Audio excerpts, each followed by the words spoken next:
Sekolah teh Ente dari kene. daring deui. Guys, enak buka itu boy. C. Apa yang kalian pikirkan tentang 2021? Seberapa banyak dan besar harapan yang kalian gantungkan atau digantung keadaan saat ini? Virus corona menyebar di mana-mana, obatnya entah masih di mana. Tapi apakah dunia berhenti berkembang sampai di sana? Tentu jawabannya tidak.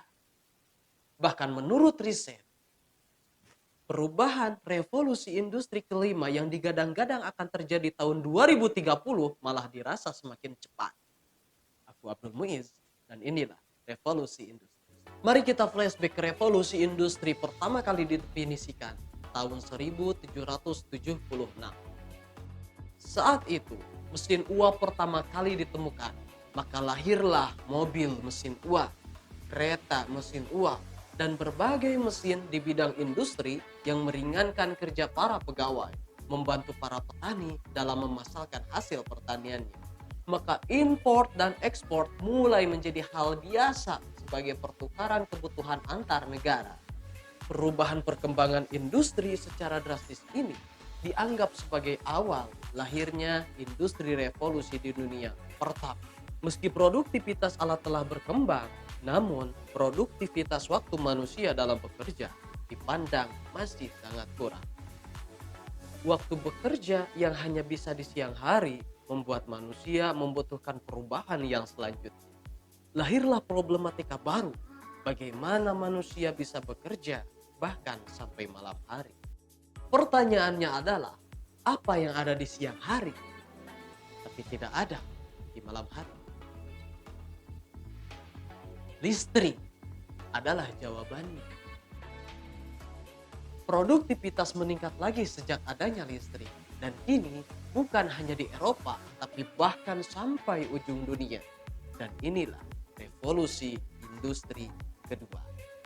Selanjutnya, persaingan industri yang kian sengit membuat kita manusia bukan hanya harus bekerja secara cepat, tetapi juga bekerja secara tepat.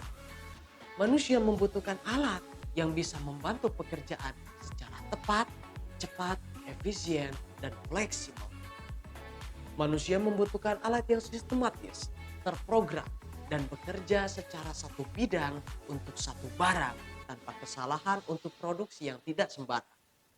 Jawabannya, muncullah komputerisasi industri yang hanya cukup dikontrol dan biarkan mesin bekerja.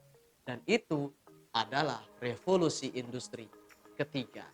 Sejatinya, motor, mobil, pintu, dan sejenisnya adalah benda mati yang belum terkomputerisasi.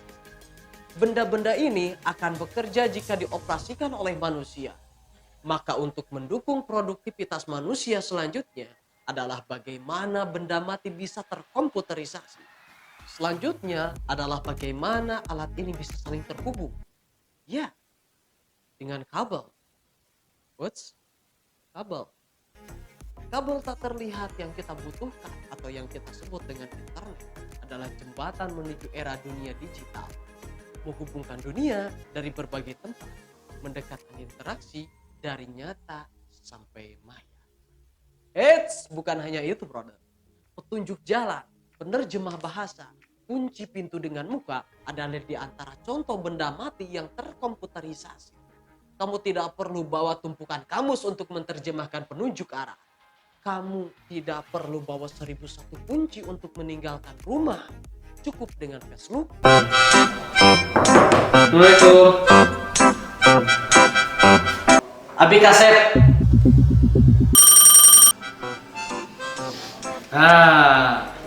Dan nikmati saat berlibur. Lalu bagaimana dengan Industri Revolution 5.0? Bagaimana pola perubahan perilaku manusia di Industri Revolusi 5.0? See you next time. Another video. Aku Abdul Muiz.